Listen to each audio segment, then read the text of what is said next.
তোমাদের সামনে নতুন একটা ভিডিও নিয়ে চলে আসলাম আজকে। তো আজকে আমি একা না, অলরেডি ফ্রেমে দেখতে পারতেছো আমার সাথে আছে আলিমিল পথিক। সো ওকে অনেকেই চিনো না, কিন্তু সত্যি কথা বলতে আমাদের বিদেশ টক্সের জার্নি থেকে এই পর্যন্ত ও ব্যাকএন্ডে অনেক হেল্প করছে। কিভাবে আমাদের প্রোগ্রামগুলো তোমাদের সামনে নিয়ে আসা দরকার, কিভাবে আমাদের প্লেলিস্টটা তৈরি করা দরকার, অনেক জায়গা থেকে হেল্প করছে, কারণ আমরা একসাথে অ্যাপ্লিকেশন করছিলাম। সো ওর পরিচয়টা প্রথমে দিয়ে নিয়ে অ্যাকচুয়ালি আমি ওর পরিচয় দিব না, পরিচয়টা ও নিজে দিবে, তাহলে আই থিঙ্ক বেটার হবে। হাই, আমি পথিক। আমি নিউ ইয়র্ক ইউনিভার্সিটিতে আ সুন টু বি ৩য় বর্ষের স্টুডেন্ট হব। আমি হচ্ছে সাইকোলজি এবং ইকোনমিক্স নিয়ে লেখাপড়া করছি। অলমোস্ট এই তো অর্ধেক ডিগ্রির কাছাকাছি। আরো অর্ধেক বাকি আছে। সো তোমরা সবাই জানো আমরা কোনো একটা ভিডিও নিয়ে আসলে ওই ভিডিওটার মধ্যে একটা ইনফরমেশন প্রোভাইড করার ট্রাই করি। যেহেতু পথিক অলরেডি প্রায় ২ বছর, তার মানে ৪টা সেমিস্টার এখানে কমপ্লিট করছে। ও মোটামুটি অনেক এক্সপিরিয়েন্সড হয়েছে এবং গত ২ বছর ও বাংলাদেশে অনেক স্টুডেন্টের অ্যাপ্লিকেশন দেখছে, কারা কোথায় চান্স পাইতেছে সবকিছু। তো আমি ওকে কতগুলো কোশ্চেন করবো, যে কোশ্চেনগুলোর অ্যান্সার তোমার অ্যাপ্লিকেশন অনেক হেল্প করবে। আমি যদি পথিক ২ বছর আগে যাই, যখন আমরা একসাথে অ্যাপ্লিকেশন করছি, অবশ্যই আমাদের অ্যাপ্লিকেশনে ছোটখাটো অনেক ভুল ছিল। এটা তো মানতেই হবে নাকি? অবশ্যই। অবশ্যই। সো আমি চাই আমার যে অডিয়েন্স গুলো আছে, সে অডিয়েন্স গুলো যেন ওই ভুলগুলো না করে। এরকম ৫ টা ভুল অ্যাপ্লিকেশনে আমার করছিলাম এবং ওই অ্যাপ্লিকেশনের ভুলগুলো না করলে হয়তোবা আমাদের অ্যাপ্লিকেশনের রেজাল্টটা আরো ভালো হইতো। ওই ভুলগুলো অ্যাড্রেস করে এবং ওই ভুলগুলো কেন করা উচিত না এবং ওই ভুলগুলো না করলে ওইটার যে রিফ্লেকশনটা হবে কিভাবে হবে এটা বলতে। ১ম ভুলটা কি ছিল বলো? আমার কাছে মনে হয় সর্বপ্রথম যেই ভুলটা আমরা করি সবাই, স্পেশালি আমিও যে ভুলটা করেছিলাম সেটা হচ্ছে খুব দেরিতে শুরু করা। আমি যদিও আগে থেকেই জানতাম যে না, আমি বাইরে অ্যাপ্লিকেশন করব, বাইরে লেখাপড়া করতে চাই। এটা যদি আগে থেকে আমি নিজে থেকে কনফার্ম থাকতাম, তাহলে হয়তোবা আমি খুব বেশি আগে অ্যাপ্লিকেশন প্রসেসটা স্টার্ট করতাম। কারণ যত আগে শুরু করা যায় তত এই অ্যাপ্লিকেশন সম্পর্কে খুঁটিনাটি সবকিছু জানা যায়, বোঝা যায়। তারপর অ্যাপ্লিকেশন চলাকালীন সময়ে দেখা গেছে অনেক রকমের ভুল ত্রুটি বের হয়। যেটা কিনা শেষ মুহূর্তে শুরু করলে সবকিছুই পারফেক্ট ভাবে অ্যাপ্লিকেশন করা যায় না। সবকিছু মেইনটেইন করা যায় না। এটাই আমার কাছে মনে হয় সবচেয়ে প্রধান ভুলগুলোর মধ্যে একটা আমার কাছে মনে হয়। কারণ যত দ্রুত অ্যাপ্লিকেশন শুরু করা হবে তত আই থিংক পারফেক্টলি অ্যাপ্লিকেশনটা সাবমিট করা যাবে। বাট অন্যদিকে যদি আমরা লাস্টে স্টার্ট করি, একদম শেষ মুহূর্তে গিয়ে দেখা গেছে অ্যাপ্লিকেশন করতে গিয়ে অনেক রকমের ভুল ত্রুটি থাকে। তারপর তাড়াহুড়ো করে অ্যাপ্লিকেশন জমা দেওয়া হয়। যে কারণে দেখা গেছে যে অ্যাকসেপ্টেন্স আ পাওয়ার চান্সটা অনেক বেশি কমে যায়। এইটা একটা অন্যতম প্রধান ভুল আমার কাছে মনে হয়। সরি।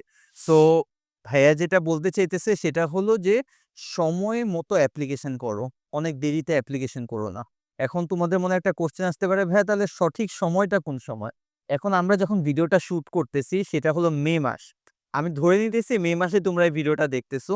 সো মে মাসে কি শুরু করাটা একটা আইডিয়াল সময় বলে মনে করছ তুই? হ্যাঁ, মে মাস এতটাও দেরি না। আ মে মাসে শুরু করলেও নরমালি অ্যাপ্লিকেশন পুলটা থাকে হচ্ছে যে আর্লি অ্যাকশন বা আর্লি ডিসিশন এর সময়টা শেষ হয় নভেম্বরের ১ তারিখ বা ডিসেম্বরের ১ তারিখের দিকে। সো তারপর আবার রেগুলার ডিসিশনের সময়গুলোর বেশিরভাগই ডেডলাইন গুলো থাকে হচ্ছে জানুয়ারি ১৫ তারিখের দিকে। সো এগুলো হচ্ছে কমন জেনেরিক ডেডলাইনস। সো এটা মেইনটেইন করে আমার কাছে মনে হয় যে মে মাসের এই সময় থেকে শুরু করলেও আ এখনো ৮ মাসের মতো সময় আছে আর্লি ডিসিশন এর অ্যাপ্লিকেশনের জন্য। এরপর আবার রেগুলার ডিসিশন হিসাবে করলে সব মিলে ৮-৯ মাসের মতো এখনো সময় আছে এবং প্রত্যেকটা সময় যদি আমরা ঠিকমতো কাউন্ট করে আমরা যদি হচ্ছে schedule মেইনটেইন করে চলতে পারি, তাহলে আমার কাছে মনে হয় যে এখনো পারফেক্ট একটা সময় আছে ৮-৯ মাস এবং হুম। আমরা ঠিকঠাকভাবে অ্যাপ্লিকেশন করলে টাইম মেইনটেইন করে চলতে পারলে, সময় যদি আমরা অ্যাপ্লিকেশনের পিছনে দিতে পারি, এনাফ টাইম আছে অ্যাপ্লিকেশন করার। পারফেক্ট। তার মানে লেট করা যাবে না, শুরু করে দাও। অলরাইট। সো ১ম পয়েন্টটা তোমরা অলরেডি বুঝতে পারছো যে কোন ভুলটা করা যাবে না। নেক্সট ভুলটা কি করছিলে যেটাতে আসলে অ্যাপ্লিকেশন ইমপ্যাক্ট পড়ছিল? যেই জিনিসটার প্রতি আমি ১ম এ এত গুরুত্ব দেইনি সেটা হচ্ছে কমন আপ এসে। আ কমন আপ এসেটা আমার ১ম যে এসেটা লিখেছিলাম সেটা খুবই জেনেরিক এসে ছিল। কারণ আমি ১ম এ বুঝি নাই যে কিরকম এসেটা হতে হয় বা এসেটা কমন আপ এসের মানটা কিরকম মেইনটেইন করতে হবে। এটা আমি একদমই নেগলেক্ট করে গিয়েছিলাম একদম শুরুতে। পরবর্তীতে যখন আমি কিছু সিনিয়র ভাইয়া, আপু যারা অলরেডি বাইরে লেখাপড়া করছে তাদের কাছে আমি রিচ আউট করি।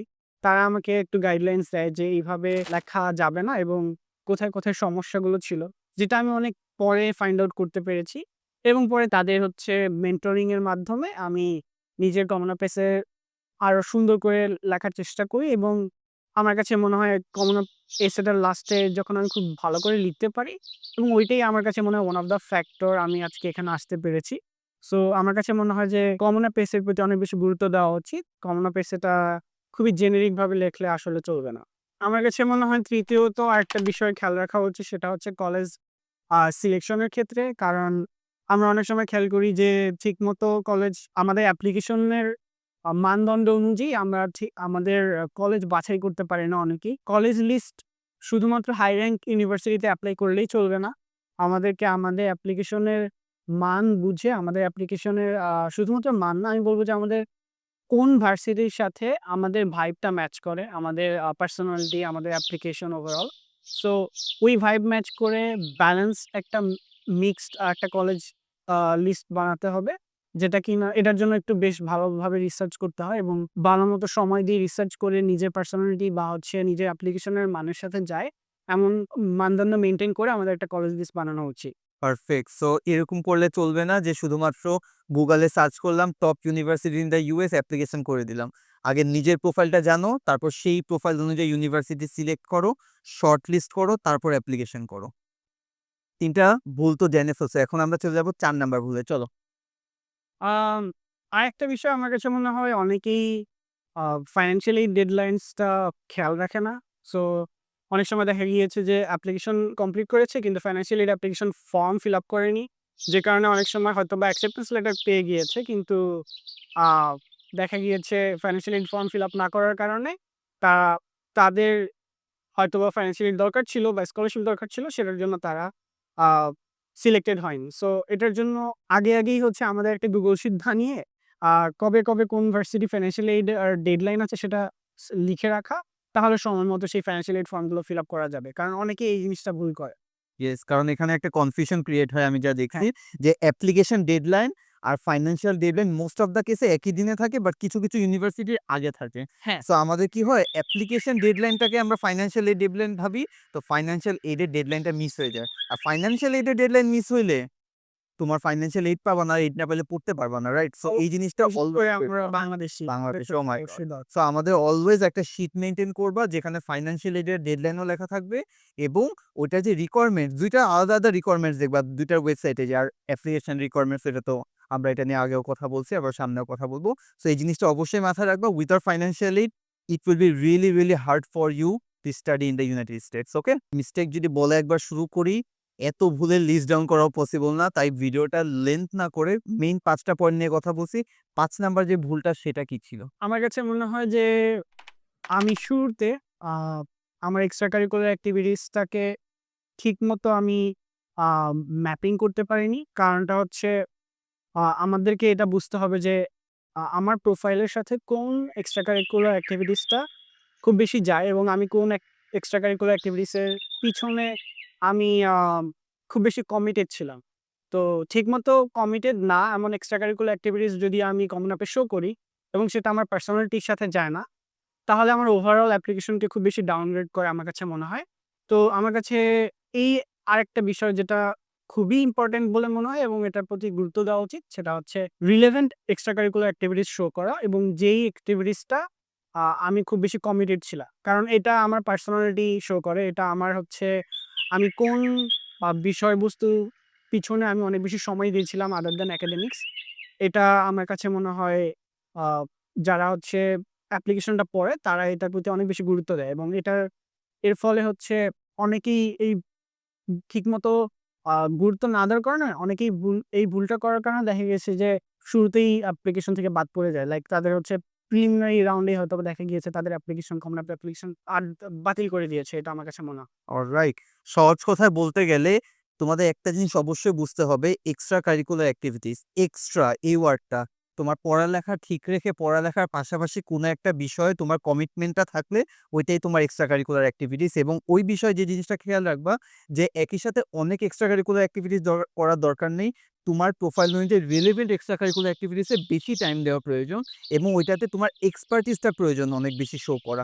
তাহলে ওরা বুঝতে পারবে যে ওরা যখন আমার কলেজে আসবে ৪ বছরের জন্য, ওরা একটা রিলেভেন্ট এক্সট্রা কারিকুলার অ্যাক্টিভিটিসে আমার কলেজে ৪ বছর স্পেন্ড করবে এবং ওর কমিটমেন্টটা শো করবে। It's all about commitment. It's not যে তুমি কয়টা করছো। এখানে কোয়ালিটি ওভার কোয়ান্টিটি বলা হয়, যে জিনিসটা অলওয়েজ সবাই বলে যে কম করবা কিন্তু বেশি শো করবা কিভাবে? তোমার ইন্টারেস্টটা। ওকে, কমিটমেন্টটা শো করবা। তো কথা আর বাড়াবো না। কয়েকটা বেস্ট উইশ দিয়ে দেই, সেটা ২ বছর পড়াশোনা ডান। আর ২ বছর পর আমরা তোমাকে ওইখানে দেখতে চাই উইথ ইওর প্রেজেন্ট সেরেমনি, এবং আমি ওইদিন এসে ছবি তুলবো ইনশাআল্লাহ। কি বলো? ইনশাআল্লাহ। Alright brother. Thank you so much. দেখা হবে নেক্সট ভিডিওতে অন্য কোনো একটা গেস্ট নিয়ে, অথবা এই চিনা চেনা চেহারা আমারই দেখতে পারবা। ওকে, টাটা।